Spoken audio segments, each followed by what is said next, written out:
அன்பு ஊடக நண்பர்களுக்கு வணக்கம். சமீபத்தில் தமிழ்நாடு சட்டமன்றத்திலே மத்தியில் தொகுதி மறுசீரமைப்பு சட்ட திருத்தம், அரசியல் சட்ட திருத்தம், அதற்கு எதிராக ஒரு தீர்மானத்தை நிறைவேற்றினார்.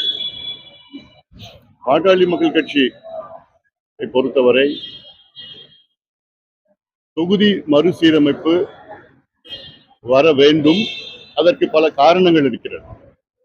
அதில் முக்கிய காரணம், தமிழ்நாட்டில் மக்களவை தொகுதிகள் உயரும், அதே போன்று சட்டமன்ற தொகுதிகள் உயரும். அதாவது குறிப்பா இப்பொழுது மக்களவையில 39 தொகுதிகள் இருக்கிறது. இது 59 தொகுதிகளாக உயரும். மக்களவையில இன்று 39 தொகுதிகளில் வெறும் 5 பெண் உறுப்பினர்கள் தான் இருக்கின்றார்கள். இது 59ஆக உயர்ந்தால் 20 தொகுதிகள் கூடுதலாக, அதாவது 20 தொகுதிகளில் பெண் உறுப்பினர்கள் வருவார்கள். இது பெண்களுக்கு மிக முக்கியமான ஒரு சட்ட திருத்தம். அதே போன்ற சட்டமன்ற தொகுதிகளில் இன்று இருப்பது 234. அது உயர்ந்தால் 351ஆக உயரும். அதில் 117 பெண்கள் உறுப்பினர்களாக வந்தே ஆக வேண்டும். இப்பொழுது 234 வெறும் 23 பெண்கள் தான் இருக்கின்றார்கள். ஆக இது முக்கியமான ஒரு காரணம். அடுத்த காரணம், இப்போ தமிழ்நாட்டிலே 8 கோடி மக்கள், அதில் 39 மக்களவை தொகுதிகள் என்று பார்த்தால் சராசரியாக ஒரு எம்பிக்கு 20 லட்சம் மக்கள் தொகை அடிப்படையிலே மக்கள் இருப்பார்கள். பீகாரிலே கிட்டத்தட்ட 35 லட்சம் பேர் இருக்கின்றார்கள் ஒரு எம்பிக்கு சராசரியாக மக்கள் தொகை, வாக்காளர்கள் மக்கள் தொகை. இது குறைய வேண்டும். அதே போன்று ஒரு எம்எல்ஏக்கு தமிழ்நாட்டிலே இப்போ 8 கோடி மக்கள், 234 தொகுதிகள் என்றால் சராசரியாக பார்த்தீர்கள் என்றால் ஒரு எம்எல்ஏக்கு 3.4 லட்சம் மக்கள் தொகை. இப்போ இது மறுசீரமைப்பு வந்தால், தொகுதிகள் உயர்ந்தால் கிட்டத்தட்ட இப்போ 20 லட்சத்திலிருந்து வெறும் 13 லட்சமாக குறையும். வாக்காளர்கள் வெறும் 10 லட்சம், ஒரு எம்பிக்கு 10 லட்சம் வாக்காளர்கள், அவ்வளவுதான். அதே போன்ற ஒரு எம்எல்ஏக்கு இன்னைக்கு 3.4 லட்சம் பேர் மக்கள் தொகைன்னா அது கிட்டத்தட்ட ஒரு 2.4 லட்சமாக குறையும். வாக்காளர்கள் பார்த்தீங்கன்னா 1,60,000 வாக்காளர்கள் சராசரியா வருவார்கள் ஒரு எம்எல்ஏக்கு தமிழ்நாட்டில். இது அவசியமானது, இதுதான் வேண்டும். அப்போதுதான் ஒரு எம்பியோ எம்எல்ஏவோ மற்ற தொகுதி முழுவதும் செல்ல முடியும். உதாரணம், நானும் இப்போ தர்மபுரி நாடாளுமன்ற தொகுதி மக்களவை உறுப்பினராக 2014 இருந்தேன். அப்பொழுது என்னுடைய தொகுதியில கிட்டத்தட்ட 2000 கிராமங்கள் இருந்தது. இந்த 2000 கிராமத்திற்கு 5 ஆண்டுகளில் ஒரு முறைதான் செல்ல முடியும். இந்த தொகுதியும் எண்ணிக்கையும் குறைந்தால் நிச்சயமாக நல்ல ஒரு நாடாளுமன்ற உறுப்பினரோ அல்லது ஒரு சட்டமன்ற உறுப்பினரோ மிக சிறந்த முறையிலே பணியாற்றலாம். அனைத்து மக்களும் பார்க்கலாம், அனைத்து திட்டங்களும் போய் சேர்க்கலாம். ஒரு உதாரணம், தமிழ்நாட்டில் சுதந்திரம் கிடைத்த பொழுது 1947 தமிழ்நாட்டில் 12 மாவட்டங்கள் தான் இருந்தது. இன்னைக்கு 38 மாவட்டமாக உயர்ந்திருக்கிறது. அதே போன்று தமிழ்நாட்டில் 40 ஆண்டுகளுக்கு முன்பு 3 மாநகராட்சிகள், கார்பரேஷன்ஸ் தான் இருந்தது, சென்னை, கோயம்புத்தூர், மதுரை. இன்னைக்கு கிட்டத்தட்ட 25 மாநகராட்சிகள் உயர்ந்து இருக்கிறது. 40 ஆண்டுகளுக்கு முன்பு 100 நகராட்சிகள் தான் இருந்தது. இன்று கிட்டத்தட்ட 137 நகராட்சிகள் உயர்ந்திருக்கிறது. இது நிச்சயமா நிர்வாகத்துக்கு ஏதுவாக இருக்கும். அதனால இந்த தொகுதி மறுசீரமைப்பு வந்தால் தமிழ்நாட்டுக்கு நிச்சயமாக நன்மை தான். குறிப்பாக பெண்களுக்கு நன்மை, பெண்கள் முன்னேற்றத்திற்கு நன்மை. கூடுதலாக பெண்கள் சட்டமன்ற உறுப்பினர்களாக, நாடாளுமன்ற உறுப்பினர்களாக, கூடுதலாக அமைச்சர்களாக வருவார்கள். இது விமன்ஸ் எம்பவர்மெண்ட். இதுல ஏதோ தெற்கு குறையும் வடக்கு அதிகமாகும் அப்படிலாம் கிடையாது. கடந்த காலத்துலதான் தொகுதி மறுசீரமைப்பு பாத்தீங்கன்னா இது மக்கள் தொகை எண்ணிக்கையில வந்தது. இப்போ விகிதாச்சார முறையில, பெர்சன்டேஜ் முறையில, ப்ரோராட்டா பேசிஸ்ல பெர்சன்டேஜ். தமிழ்நாட்டில் 50 விழுக்காடு என்றால் மகாராஷ்டிரால 50 விழுக்காடு, உத்தரப்பிரதேசில 50 விழுக்காடு, பீகார்ல 50 விழுக்காடு. அது all across the board 50% increase in seats. நிச்சயமா இது வேண்டும். அதனால இதுல சில பேர் சில வாதங்கள் எங்களுக்கு நாடாளுமன்றத்துல பேசுறது வாய்ப்பு கிடைக்காது, அதிக எண்ணிக்கையில பேசுறது வாய்ப்பு கிடைக்காதுன்னா இதெல்லாம் ஏற்றுக்கொள்ள முடியாத ஒரு வாதம். பேசுறதுக்கு வாய்ப்பு வந்து அந்த கட்சி தலைமை கொடுக்கணும். நாடாளுமன்றத்துல பேசுறதுக்கு எப்படி வாய்ப்புனா, ஒவ்வொரு கட்சிக்கும் எவ்வளவு எம்பிக்கள் இருக்கின்றார்களோ அத்தனை அந்த எம்பிக்கு தகுந்த மாதிரி நேரத்தை ஒதுக்குவார்கள். நீங்க கேட்கறது உங்க கட்சி கிட்ட கேட்கணும். நான் பேசணும்னு உங்க கட்சிகிட்ட சண்டை போடணும். இந்த காரணம் வைக்கக்கூடாது. இன்னொரு உதாரணம் நான் சொல்றேன். மற்ற நாடுகளை எடுத்துக்கங்க, இங்கிலாந்து நாட்டை எடுத்துங்க. இங்கிலாந்து நாட்டுல அவங்க மொத்தம் மக்கள் தொகையே 6.5 கோடி மக்களுக்கு 650 நாடாளுமன்ற உறுப்பினர்கள் இருக்கின்றார்கள். கிட்டத்தட்ட 1 லட்சம் பேருக்கு ஒரு நாடாளுமன்ற உறுப்பினர் இங்கிலாந்துல. ஜெர்மனியில பாத்தீங்கன்னா 8.5 கோடி மக்கள் இருக்கின்றார்கள், அவங்க 630 எம்பிக்கள். சைனாவில 1.4 பில்லியன், 140 கோடி கிட்டத்தட்ட. அங்க 3000 எம்பிக்கள் சைனாவில் இருக்கிறாங்க. ஒவ்வொரு நாட்டிலயும் அதிக எண்ணிக்கையில தான் இருக்கிறாங்க எம்பிக்கள். அதனால இந்தியாவிலேயே எம்பிக்கள் அதிகமா வரணும். அது மட்டும் இல்ல, எம்எல்ஏக்களும் அதிகமா வரணும். பெண்கள் அதில் அதிக பிரதிநிதித்துவம் பெண்களுக்கு வர வேண்டும். அப்பதான் வரும் அதுல. அதனால அவர்கள் சொல்கின்ற காரணம் எல்லாம் ஏற்றுக்கொள்ள முடியாத காரணம். அவங்களோட தமிழக அரசு வந்து இன்னைக்கு தொழிற்சாளர்கள் வெற்றி மாநாடு நடத்திருக்காங்க. குறிப்பா 100 நாட்கள்ல 1 லட்சம் கோடி முதலீடுகள் தமிழ்நாட்டுக்கு கொண்டு வரப்படுறதா தமிழ்நாடு முதலமைச்சர் 2வது மாநாடு நடத்திருக்காங்க. அதாவது கடந்த திமுக ஆட்சியில 5 ஆண்டு காலத்துல நாங்க 12,16,000 கோடி முதலீடு கொண்டு வந்திருக்கின்றோம் என்று சொன்ன மாதிரி இருக்கக்கூடாது. அதாவது புரிந்துணர்வு ஒப்பந்தம் வேற, உண்மையான முதலீடு வேற. மெமரண்டம் MOU வேறு. அது வந்து எவ்வளவு இன்வெஸ்ட்மெண்ட் நடக்குது, எவ்வளவு முதலீடு நடக்குது, அது வந்து வேறு. அது உண்மையா வரணும். கடந்த காலத்துல நம்ம பார்த்துட்டோம், எவ்வளவோ பார்த்துட்டோம். திமுக ஆட்சியில் 5 ஆண்டு காலத்துல 12,16,000 கோடின்னு சொன்னாங்க. ஆனா ஆக்சுவல் இன்வெஸ்ட்மெண்ட் எவ்வளவு தெரியுமா வந்திருக்குது?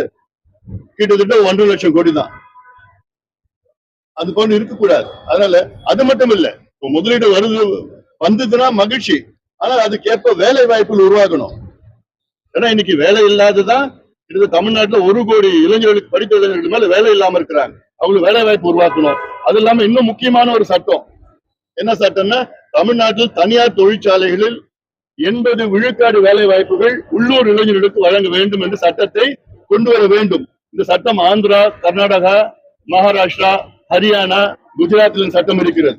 இது தமிழ்நாடு கொண்டு வரும். இது தேர்தல் வாக்குறுதியில தாவக அரசு வந்து இது கொடுத்திருக்கிறாங்க. அதை கொண்டு வாங்க, சீக்கிரம் கொண்டு வாங்க, வந்து வேலை வாய்ப்பு உருவாகும். அதே போன்ற தொகுதி மறுவரையிலேயே முன்னாடி ஃபேர் டீல் லிமிடேஷனை நோக்கி தமிழ்நாடு சென்றது. புதுசா தாவேக்கா அரசு வந்த பிறகு நோ டீலிமிட்டேஷன்ங்கிற இதை மாறி இருக்காங்க. காங்கிரஸ் திமுக கூட்டணியில இருந்தப்ப ஃபேர் டீலிமிட்டேஷன்ல இருந்தாங்க. தாவேக்காக்கு வந்து நோ டீலிமிட்டேஷன் நோக்கி நகர்றது புரிதலின் பாத்தீங்கன்னா வேற ஏதோ பிரஷர் இருக்கு. அதாவது காங்கிரஸ் வந்து பாத்தீங்கன்னா 3 மாதத்திற்கு முன்பு அங்க நாடாளுமன்றத்துல வந்து பிளக்கார்டு வச்சிருந்தாங்க, ஃபேர் டீலிமிட்டேஷன். இப்போ காங்கிரஸ் வந்து 3 மாதத்திற்கு பிறகு வந்து நோ டீலிமிட்டேஷன். இந்த 3 மாதத்துல காங்கிரஸ் என்ன ஆச்சு? என்ன பிரச்சனை உங்களுக்கு? மத்திய அரசுல நாடாளுமன்றத்துல அவங்க சொன்னாங்க, நாங்க ஃபேர் டீலிமிட்டேஷன் எல்லாத்துக்கும் அக்ராஸ் தி போர்ட் 50 விழுக்காடு எல்லாத்தையும் உயர்த்துவோம், 50% increase all across all the states pro rata பேசிஸ்ல சொல்றாங்க. இதான் ஃபேர் டீலிமிட்டேஷன். இதுல யாருக்குமே எந்த பாதிப்பும் வரப்போறது கிடையாது. ஒரு சில வாதங்கள் என்னன்னா, தென் மாநிலங்களுக்கு வந்து மிக எண்ணிக்கை குறைவா வரும், வட மாநிலங்களுக்கு வந்து எண்ணிக்கை அதிகமாகும். அதனால நாளைக்கு அங்க யார் ஆட்சிக்கு வராங்களோ, வட இந்தியர்கள் ஆட்சிக்கு வந்தால் அதனால வந்து அங்க அரசியல் சாசன சட்ட திருத்தம் வந்து கான்ஸ்டிடியூஷன் அமெண்ட்மெண்ட் வாதங்கள் அந்த வாதம் எல்லாம் வந்து அது அரசியல், அது தேர்தல். உத்தரப்பிரதேசில கடந்த நாடாளுமன்ற தேர்தல்ல கிட்டத்தட்ட 50 விழுக்காடு தொகுதியில் எதிர்கட்சியில் வெற்றி பெற்றார்கள். இந்தியாவில மிகப்பெரிய மாநிலம் உத்தரப்பிரதேசம். அது 80 எம்பிக்கள் இருக்குது. அந்த உத்தரப்பிரதேசில 50% of nearly 50% of the seats in Uttar Pradesh were won by the opposition parties. அதனால இது ஏதோ இவங்க பிஜேபி தான் ஜெயிச்சிருவாங்க, எல்லாம் வந்துருவாங்க, அப்படிலாம் அந்த எண்ணத்துலதான் காங்கிரஸ் இப்போ அவங்க நிலையை மாத்தி இருக்கிறாங்க. From fair delimitation to no delimitation. அது என்ன மாற்றம்? அதுல 3 மாதத்துல அமித்ஷா அவர்கள் நாடாளுமன்றத்துக்குள்ளே ஒரு அஷூரன்ஸ் கொடுத்திருக்கிறார். என்னன்னா, இது வந்து மக்கள் தொகை அடிப்படையில இந்த மறுசீரமைப்பு இல்ல, இது வந்து பர்சன்டேஜ் அடிப்படையில, விகிதாச்சாரம் அடிப்படையில இந்த கொண்டு வர போறோம் சொல்லியிருக்கிறார். ஆனா ஏற்றுக்கிறது என்ன பிரச்சனை எனக்கு புரியல. கோவையில ஒரு கல்லூரி மாணவரை வந்து மாணவர்களை அழைத்து தமிழ்நாட்டுல இன்னும் போதைப் பொருள் பழக்கம் வந்து கல்லூரி மாணவர்களிடையே அதிகமா இருக்கு. அதுதான் இந்த 5 ஆண்டு காலம் வந்து அந்த பழக்கத்தை ஊக்குவித்து ஊக்குவித்துனா மறைமுகமாக நேரடியாக எல்லா வகையிலும் ஊக்குவித்தது கடந்த திமுக ஆட்சி தான். இன்னும் அதுல இருந்து நம்ம வந்து வெளியே வரல, மீட்டெடுக்கல. ஏன்னா லட்சக்கணக்கான இளைஞர்கள் இந்த போதை பழக்கத்துக்கு அடிமையாகி அவங்க மீட்டெடுக்க வேண்டும், கண்டறிய வேண்டும், அந்த சோர்சஸ் எல்லாம் வந்து அது குறைக்க வேணும், எல்லாம் இருக்கு, நிறைய பிரச்சனைகள் இருக்கு. அதுல இன்னும் தீவிரம் இந்த அரசு காட்ட வேண்டும். முதலீடுகள் வந்து வெறும் 3 மாதத்திலேயே 1 லட்சம் அந்த அரசோட நிலைப்பாடு இல்ல அது ஆர்வமா நிச்சயமா முதலீடு வேணும், முதலீடு வேண்டாம் இல்ல, முதலீடு வேணும். அந்த அறிவிப்புகள் வந்து உண்மையான முதலீடா இருக்கணும். அது என்ன புரிந்துணர்வு ஒப்பந்தம் என்பது ஏதோ ஒரு மெமரண்டம் MOU, அது வந்து உண்மையான முதலீடா வரணும். வந்தால் நிச்சயமா மகிழ்ச்சி. அது என்ன சீக்கிரட் தெரியல எனக்கு. தொடர்ந்து தமிழக அரசோட நிகழ்ச்சிகள்ல தமிழக அரசோட நிகழ்ச்சிகள்ல எதுலையுமே பத்திரிகையாளர்கள் உள்ள அனுமதிக்கல, எந்த ஊடகங்களும் ஜனநாயகபூர்வமான அரசு என்பது இது ஒன்று பொதுவானது. தமிழ்நாடு அரசு என்பால் அது பொதுவானது. முதலமைச்சர் என்பது தமிழ்நாட்டினுடைய பிரதிநிதி. சமீபத்தில் இந்த தமிழக முதலமைச்சர் வந்து கர்நாடகா போறாரா போலையா, பேச்சுவார்த்தை போறாரான்னு எங்களுக்கு யாருக்கும் தெரியல. அது என்ன மறைமுகம், அதுல என்ன மறைக்க வேண்டியது என்ன இருக்கு? வெளிப்படைத்தன்மை இருக்கணும். நிச்சயமா வேற எந்த நிகழ்ச்சியில் இருந்தாலும் சரி, நிச்சயமா அது வெளிப்படைத்தன்மையா இருந்து உண்மையான என்ன நடக்குது எல்லாம் எல்லாருக்கும் தெரியணும். அதான் வந்து ஜனநாயக முறை.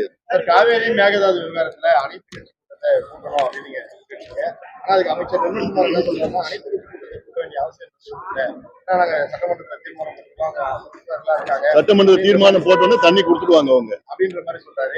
இன்னமும் தமிழக அரசு இந்த மேகதாது காவேரி விவகாரத்துல அனைத்து கட்சி கூட்டத்தை கூட்டாம காரணம் இந்த காரணம் நீங்க அவங்களுக்கு தான் கேட்கணும். நானும் கடந்த 2 மாதத்துல 100 முறை சொல்லியிருக்கிறேன். இந்த அரசுக்கு நான் 100 முறை கோரிக்கை வச்சிருக்கிறேன். தயவு செய்து அரசு அனைத்து கட்சி கூட்டத்தை கூட்டி ஒருமனதாக எல்லாமே நம்ம அணுகுவோம். இந்த பிரச்சனையை, இது தமிழ்நாட்டினுடைய பொது பிரச்சனை, இது அவசியமானது.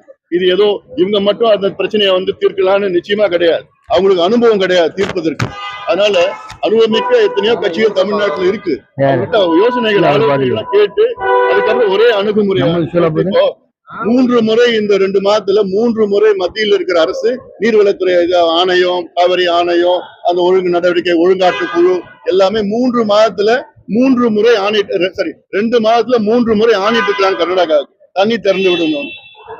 நேத்து கூட ஒரு ஆணைட்டு இருக்கிறாங்க, 10,000 கண்ணாடி ஒரு வினாடிக்கு திறந்து விடணும். கிட்டத்தட்ட ஒரு நாளைக்கு 1 TMC திறந்து விடணும். 15 நாள்ல 15 TMC திறந்து விடணும். அவங்க திறந்து விடலையே, அப்புறம் என்ன செய்யணும்? அப்புறம் உச்ச நீதிமன்றம் நிச்சயமா வழக்கு போடணும். ஆனாலும் ஒரு சட்ட அழுத்தம் கொடுக்கணும், ஒரு அரசியல் அழுத்தம் கொடுக்கணும். பிரதமரை எல்லாமே சேர்ந்து கூட்டிட்டு போய் ஒரு முதலமைச்சர் போய் சந்திக்கிறாருன்னா நேஷனல் நியூஸ், இது நேஷனல் நியூஸ். இது ஏன்னா இந்தியாவில ஒரு மாநிலம் மத்திய அரசை மதிக்கல, உச்ச நீதிமன்ற தீர்ப்பை மதிக்கல, கடந்த கால ஒப்பந்தங்களை மதிக்கல ஒரு மாநிலம்னா இது எல்லா மாநிலத்துக்கும் தெரியணும். இது இதுதான் ஒரு அரசியல் அழுத்தம். இந்த அழுத்தம் நான் கொடுக்க மாட்டேன், இல்ல நான் மட்டும் தான் அந்த பிரச்சனையை நான் பார்ப்பேன். அப்புறம் வந்து மறுசீரமைப்புக்கு ஒரு அனைத்து கட்சி கூட்டத்தை, அனைத்து கட்சி இல்ல அனைத்து MP கூட்டத்தை கூட்டுறீங்க.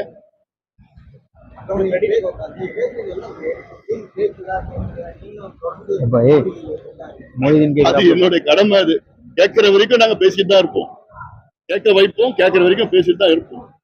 அதான் ஒரு அரசியல் கட்சியினுடைய வேலை. வச்சுக்கலாமா?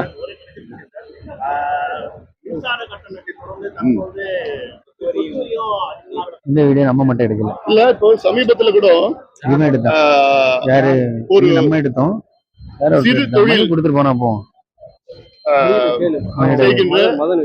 ஒரு சிறு தொழில் முதலாளி என்னோட தொலைபேசி தொடர்பு கொண்டு நாங்க வந்து LT கனெக்ஷன் நம்ம எடுத்த வீடியோ இல்ல. இந்த LT கனெக்ஷன் திடீரென்று இந்த மாதம் அவங்க வந்து கிட்டத்தட்ட ஒரு 15 லட்சம் கட்டிட்டு இருக்காங்கன்னா, கரண்ட் பில் கட்டிட்டு இருக்காங்கன்னா, இந்த மாதம் கூடுதலா ஒரு 15 லட்சம் ஏதோ டெபாசிட்டுக்கு கேட்கிறாங்க. இது தமிழ்நாட்டுல எல்லாமே இருக்கு, குறிப்பா சென்னை பகுதியில் இருக்குன்னு சொல்லிட்டு இருக்கிறாங்க. இது என்னன்னு யாருக்கும் புரியல. இது வந்து EB டிபார்ட்மெண்ட்ல வந்து தெரியப்படுத்தணும். கரண்ட் பில் வந்து உயர்த்துவது அது ஒரு பக்கம், அதுவே கண்டனம், அதை கண்டிக்கிறோம். இது இல்லாம வந்து திடீர்னு வந்து ஒரு மாதம் கட்டணத்தை வந்து டெபாசிட்டா 15 லட்சம் டெபாசிட் எங்க போவேன், நானே நட்டத்துல தொழில் செஞ்சுட்டு இருக்கிறேன்னு என்கிட்ட சொன்னார், கடந்த வாரம் சொல்லியிருக்கிறார். இதை வந்து நிச்சயமா அரசு அது என்னன்னு விளக்கி சொல்லணும். அதே போன்று சென்னையில கூட பாத்தீங்கன்னா சொத்து வரி பாத்தீங்கன்னா கிட்டத்தட்ட வந்து சில சொத்துக்கள் வந்து 300 விழுக்காடு உயர்த்தப்பட்டிருக்கிறது. சிலது வந்து 100 விழுக்காடு, சிலது வந்து 50, சிலது வந்து 30. இப்படி எந்த அடிப்படையில நீங்க உயர்த்திருக்கிறீங்க? என்ன விளக்கம் சொல்லணும். நீங்க புது அரசு 3 மாதம் வந்திருக்கீங்க. நீங்க அதிகாரிகள் என்னென்ன சொல்றாங்களோ அது எல்லாமே கேட்டுட்டு நீங்க அப்படி நடைமுறைப்படுத்தக்கூடாது. அதிகாரிகள் அவங்களுக்கு ஏற்பதான் சொல்லுவாங்க. அதனால அவங்க என்ன சொல்றாங்களோ அப்படியே நடைமுறைப்படுத்துவது அது ஒரு நல்ல அரசுக்கு கிடையாது, நல்ல நிர்வாகம் கிடையாது. அது என்ன ஆராய்ந்து அலசி ஆராய்ந்து அது பண்ணணும். அதான் நிச்சயமா செய்யணும். ஏன்னா மக்களுக்கு ஏதோ இன்னும் பாரம் கொடுக்காதீங்க. மக்கள் இன்னும் பாரத்துல இருக்கிறாங்க. வேலை இல்ல, தொழில் இல்ல, வாழ்வாதாரம் கிடையாது. எல்லாமே கடன் சுமையில இருக்கிறாங்க. விவசாயிகள் கடன் சுமையில இருக்கிறாங்க. எல்லாமே கடன் சுமையில தான் இருக்கிறாங்க. கூடுதலாக அவங்களுக்கு சுமை கொடுக்காதீங்க. சொத்து வரி, வீட்டு வரி, மின்சாரம் கட்டணும், பேருந்து கட்டணும், பால் விலை எல்லாத்தையும் உயர்த்தி அப்புறம் வேற எங்க போவாங்க மக்கள்? நிச்சயமா ஒரு இதெல்லாம் பார்த்து கொஞ்சம் மெதுவா போங்க. ஒரேடியா அவங்க அதிகாரிகள் என்ன சொல்றாங்களோ அதை உடனடியாக அதை உயர்த்தணும், அதை ஏற்றணும்லாம் நிச்சயமா அது கிடையாது. பணம் செய்யக்கூடாது ஒரு நல்ல அரசு. நன்றி.